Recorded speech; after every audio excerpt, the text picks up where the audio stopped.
Good morning, Hank. It's Tuesday. I greatly enjoyed your video about sports that ought to be included in the Olympics, but there was one big problem with it, which is that the Olympics only occur once every 4 years. And I, for one, am not willing to wait until 2020 to watch some live, televised Hedis, the head-centric version of ping pong. Hedis, Muggle Quidditch, the Settlers of Catan World Championships, human backflip racing, demolition derby soccer featuring an excavator serving as goalie. All these amazing sports share one commonality, Hank. Their brilliance goes largely untelevised. I mean, Hank, if I can't watch one man wriggling beneath two other men while all three men are simultaneously jumping rope, why do I even have cable? I mean, here is an incomplete list of the 24-hour sports networks currently available in my area, and yet somehow I've never been able to watch live professional double mini trampolining.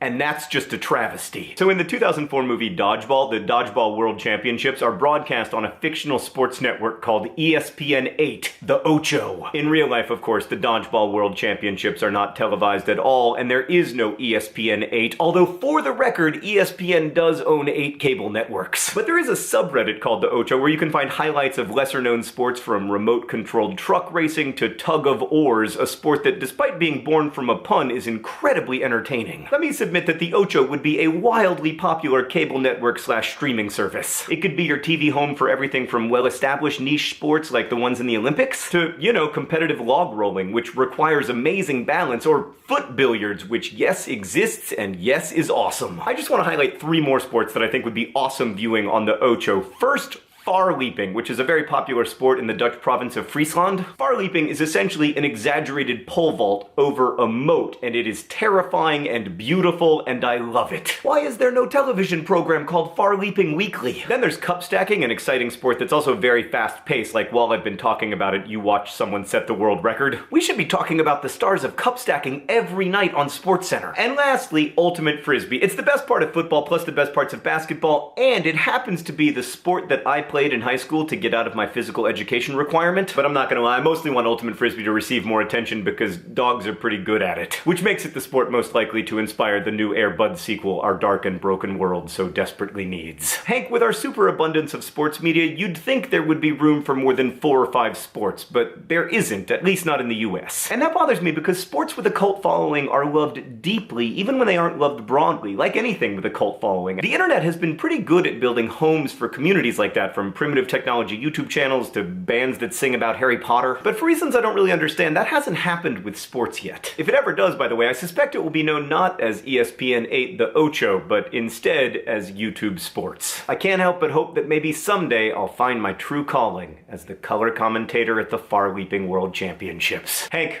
I'll see you on Friday.